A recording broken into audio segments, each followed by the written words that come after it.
basically endless. And let's give them a step-by-step guide of how did Red Rock begin and who are we? Who are we? Where did it begin? Yeah.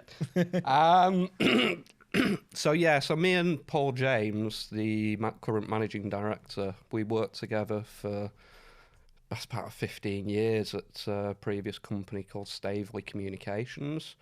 It was a fantastic small business, family run. But unfortunately, things in life change and we have to change with them.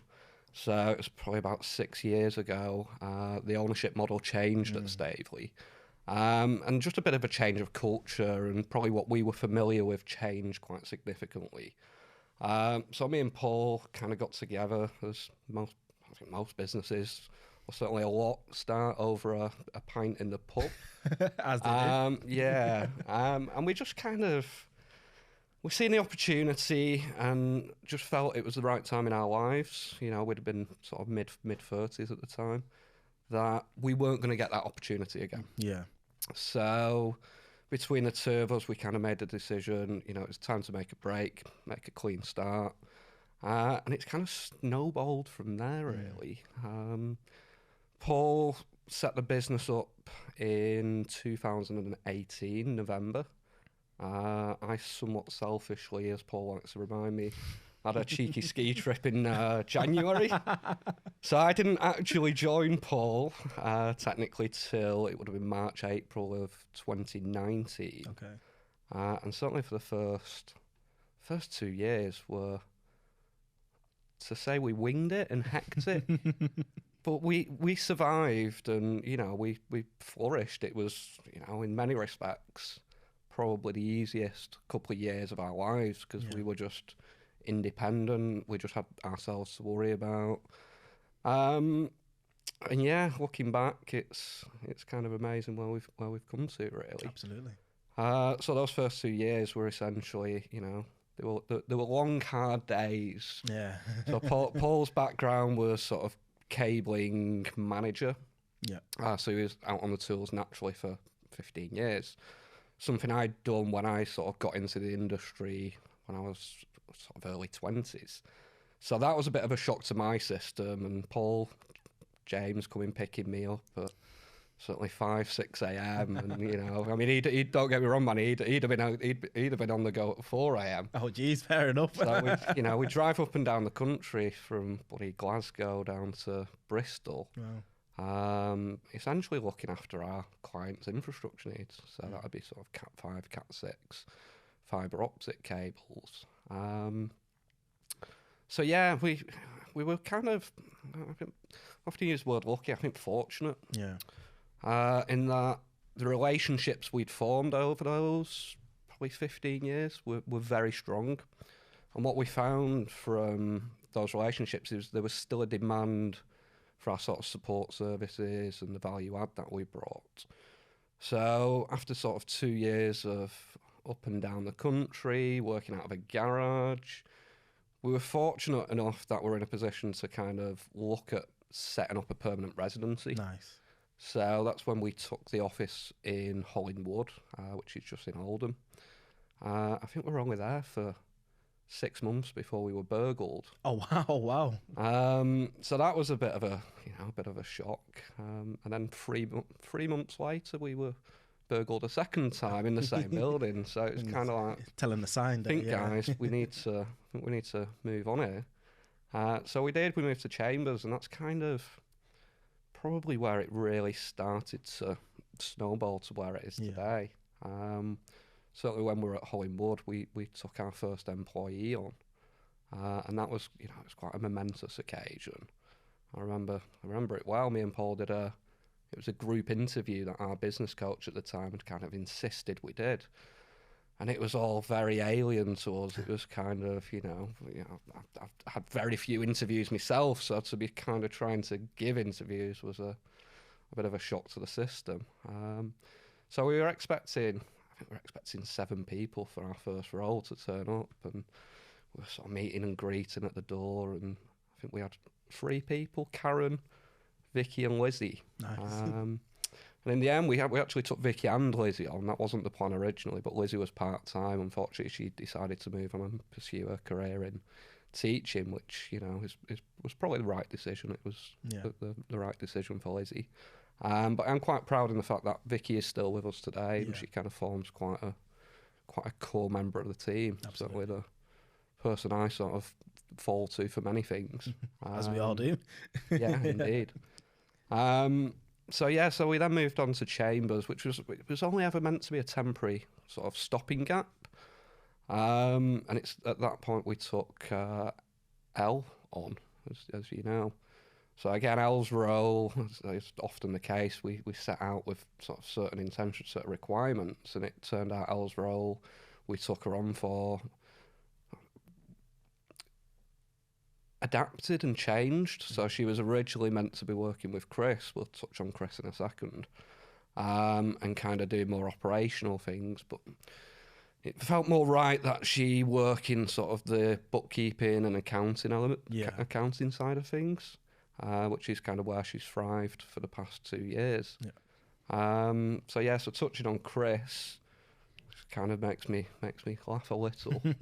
So we were up at a big client of ours, Hotwood Hall, and me and Paul had been desperate for a cabling engineer because, you know, we were out on the tools.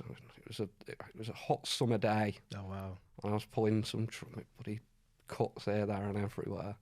And I got a call off a good client of mine, actually, Andrew Howarth, of Making Space. Yeah. And he just dropped it on me. The timing was fantastic. Are you looking for a cabling engineer? So you wouldn't believe it, Andrew. We're desperate for a cabling engineer. Sign me up, you know. Is he any good? I was like, chomping at the bit.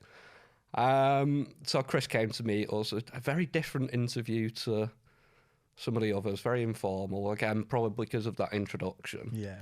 And we signed Chris up, you know, within 2 weeks. Amazing. And he was out in the van, and that the impact that had on Paul was massive, because that, you know, essentially, it was massive on me, but it allowed Paul to just step into this role as managing director and really drive the business forward, which is what he's been doing, as you know, for the past couple of years. It's certainly something I needed, and certainly something the business needed. So I'm again glad to say Chris is still with us. He absolutely loves what he's doing. Just keep reminding me regularly that he needs an assistant. Yeah. So it'll be this year, Chris, and I think I'm going to have to stick to that. And he's got me on camera now. So this time next year, Chris, you'll definitely have a junior. It's coming, Chris. It's coming, definitely. And if it's not, then yeah, if you can play this video back. I'm sure.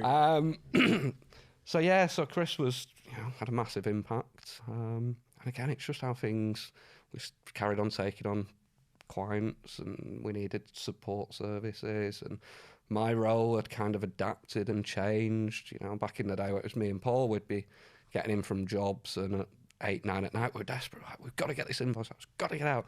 Paul would be, oh, you've sent the invoice. It's the VAT's not on it, or this, that. Oh, God. And we made such a mountain out of so many little molehills, because just about naivety. It took us a few years. We kind of realised why are we sending invoices after every job? Let's just once a week, just get the process going, and just make life a bit easier for us. Not waking up at 5 a.m. in the morning and I've got to get an invoice out and chasing payments, and it was all as Paul says, back in the dark days. But moving on, we took on, who would have been next? It would have been Alex. So again, we'd worked with Alex for 10 to 12 years. Again at the previous company, and to be fair, Alex was keen when we made that decision to kind of come with us. But unfortunately for Alex, he'd just had his 4th child with his wife Katie. Oh, nice. So he was kind of in a, he couldn't make that. He couldn't take that decision and that risk. Because at the end of the day, it was a big risk. But we went back to Alex after it's been a couple of years. Put a proposal to him. Again, tough decision for Alex. I know it was. But hopefully the right decision. And he joined us, shortly after. And he's kind of heading up the support side of the business, which again, you know, is something that I'm quite passionate about. That's essentially my background. So I spent 15 years doing senior customer support. And again, we just carried on growing a little and little. We signed up with Gamma to provide internet services and all this stuff you see behind us. And again, that was tough. That was another big step. So it's all this kind of the little steps that lead to the bigger ones. And it's only looking back that we kind of go, you know, we've done pretty well here. Came a long way. But it does also have the consequences of when you are growing and you're having to do a lot of things, a lot of different things, a lot of plates spinning, as we often say. And it kind of got to the point, I think Paul James realised that I was, you know, not in a really bad way, but really, you know, taking too much on. Yeah. And it's at that point he kind of took that decision to look for somebody that does the provisioning and project management and service delivery for customers, because again, it's vital, and it probably wasn't getting the attention it needed. Yeah, it was, you know, things were getting done, but they weren't getting done as quickly or as efficiently or as customer centric as we'd have all liked. And that's kind of where Sarah came in. She'd had a background, you know, it was just perfect time, perfect fit. Yeah, she came from Gamma as well. Yeah, so she was provisioning team at Gamma. But again, her background is also compliance, as she likes to remind me, processes, and she also studied for law at university. So, you know, a hugely intelligent woman.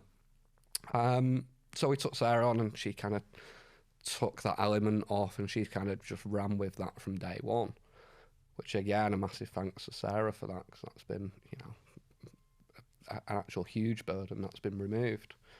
And then we were acutely aware from day one, I think, Manny, you know, our background, none of it is sales and marketing. I've done account management in a form and created relationships and trust, and that makes a massive part of it. But in actually generating new sales and new business, as you know, it was a massive weakness. We were really fortunate that our existing client base have allowed us to get to where we want to be, but, you know, we want to step up a little bit again and again. So that kind of led to the 18-month pursuit of the Toshster, or Tosh as he is officially known, in the role as a BDM. So Paul interviewed Tosh, it would be well on 18 months ago. And Tosh just wasn't quite right in the position at the time to make that move. I think he'd just had his first child. And then we were looking, and we just weren't finding that right fit. And then Paul took a call off Tosh probably 7 months ago. And he was just asking, you know, is that position still there? So before you know it, Tosh had signed up and he was on the books. Really important part of the team. Yeah. Again, the ethos that he carries, which is sort of transparency and honesty, which is something that's quite important to us, was kind of one of his main characteristics. So it's kind of a perfect match. So Tosh his background was in fuel, so it was a very, you know, it's a big step for him. Yeah. So the last 5 months have, you know, been spent with a lot of training, a lot of developing of his skills. And then we come to, I think, my least favourite employee, Manny. The one who drags me to podcasts and such like. But no, in seriousness, we were acutely aware that we needed somebody to promote our business. It's not something that naturally comes to us. We're not big shouters. We don't scream and shout. We should do, because we do a lot of good. But we need somebody to, you know, portray that for us. And yeah, you've been with us for five. A bit less than that, to be fair. 4 weeks. Yeah. So it's been interesting. It's been interesting to see a different perspective and a very different take on things. And yeah, here we are today. We're just slowly going from the sort of garage to the first office to the second office, and now we're in sort of what we would say is our home for certainly the next 5 years, which is in Duckingfield, which is a lovely, lovely office. It is. So I'm plenty of room for expansion.